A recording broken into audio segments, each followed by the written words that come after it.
Hi, my name is Carrie Caudle, and welcome to Read Aloud with Miss Caudle. Today we are reading the stunningly beautiful book, Dreamers. Enjoy. Dreamers by Yuyi Morales.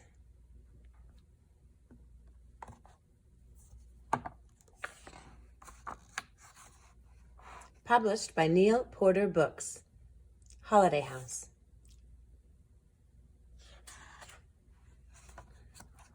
I dreamed of you. Then you appeared. Together we became amor, love, amor. Resplendent life, you and I.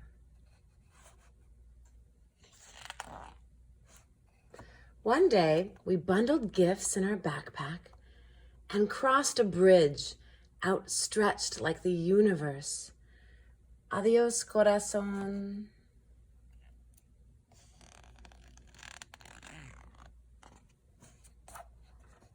And when we made it to the other side, thirsty, in awe, unable to go back, we became immigrants. Migrantes, you and I. The sky and the land welcomed us in words unlike those of our ancestors. Say something. What?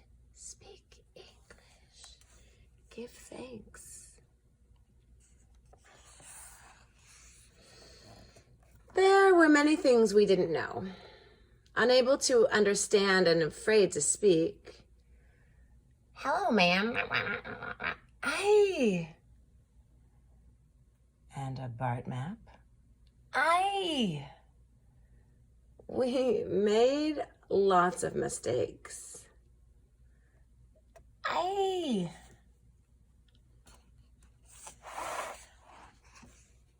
You and I became caminantes. Si se puede. Power to the people. Hear our voices. Justice is to not be alone.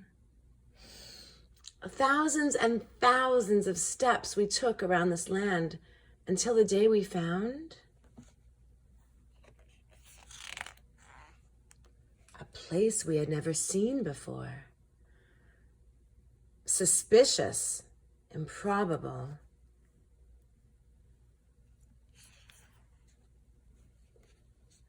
Unbelievable, surprising.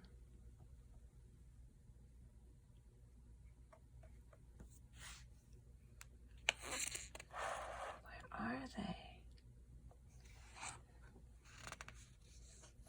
Unimaginable. Look at all these beautiful books.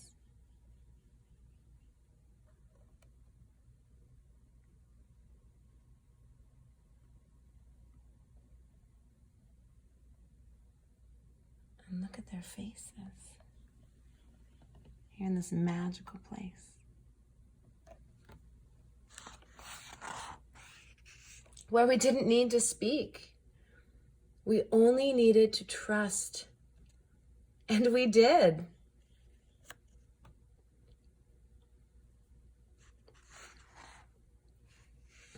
Books became our language.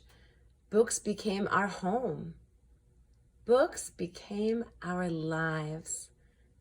We learned to read. All those books they get to bring home from the library.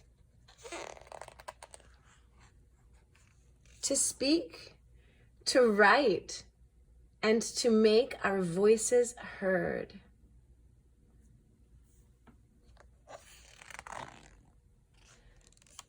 Someday we will become something we haven't even yet imagined. But right now, we are stories. We are two languages. We are lucha. We are resilience. We are hope. We are dreamers, soñadores of the world. We are love, amor, love. And there's their books.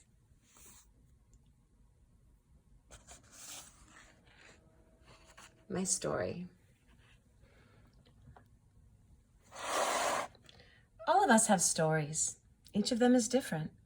This story began in 1994 when I crossed a bridge with my 2-month-old son, Kelly, from Ciudad Juarez, Mexico, to El Paso, Texas. And though I did not know it at the time, to a new life in a strange and unfamiliar place, the United States of America. Once here, I was surprised by the quietness of the streets, the houses neatly lined up along the roads, and later by the cold winds of San Francisco Bay in summer. I had come so that my son could meet his great-grandfather, Ernie, who was very ill and not expected to live much longer, and to marry Kelly's father, a U.S. citizen. I wanted to return to Mexico soon afterward, but was shocked to learn that because of U.S. immigration rules and my new status as a permanent resident, I was now expected to remain in the United States. I had become an immigrant. But could I possibly call this new place my home? Like most immigrants, I missed things that felt familiar. My family, the food, my friends, my job as a swimming coach, my ability to communicate, to understand and be understood. In this new place where I did not speak the language, it was as if no one seemed to notice I existed, as if my words and actions didn't count. In those first days, I constantly wondered if I would ever find a place where I felt valued. Then one day, Kelly's grandmother brought us to a building that would change our lives forever. We discovered the public library, and it was spectacular. I had never been in a place where you could just take books from the shelves without asking and without being scolded for taking them. And there were picture books, something I had not encountered before. I could not believe how beautiful and sturdy they were. And then, when I opened them, I was amazed at the power of their illustrations. Even though I could understand very few of the words, I realized that I could understand the story through those images. A realization that would come to inspire me later on. I began bringing Kelly there almost every day. And although at first it was difficult for a little baby to stay longer than a few minutes, eventually we were able to spend entire afternoons looking at picture books, often only leaving when we were told the library was closing. We were home. During those years, as Kelly got older, librarians at the Western Addition branch, Richmond branch, Presidio branch, Mission branch, and the San Francisco Main Library on Larkin Street, among many others, guided Kelly and me to find books we could love, though in an English that I struggled to understand. One day when Kelly was not yet 2 years old, Nancy Jackson, a children's librarian at the Western Addition branch, handed him his own library card. I was in awe. We could now take home a stroller brimming with books. One of the most important things I learned at the library is that through books, we can find our path and our purpose. I also learned that I love to tell stories and that I could tell them through books. I studied the books I admired so much, became determined to make my own. My first efforts were very simple and very crude, made by hand and bound with ribbons and filled with my own stories and drawings. I was so proud of those books. Kelly was not a dreamer in the way the word is used today, to refer to young, undocumented immigrants who were brought to the United States as children and who have lived and gone to school here and know no other country than this one as their own. Kelly and I were dreamers in the sense that all immigrants, regardless of our status, are dreamers.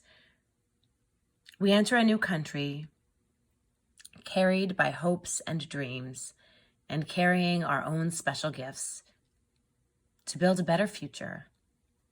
Dreamers and dreamers of the world, migrantes soñadores. Now I have told you my story. What's yours? Yuyi.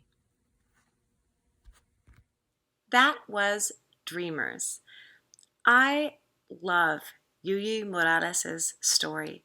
I love her storytelling abilities, and I love how she brings her story to all of us. It is a story of strength, of hope, of togetherness. What is your story? I hope that you get to write it and share it with others, and I hope that you get to help to lift others up along the way. Take care.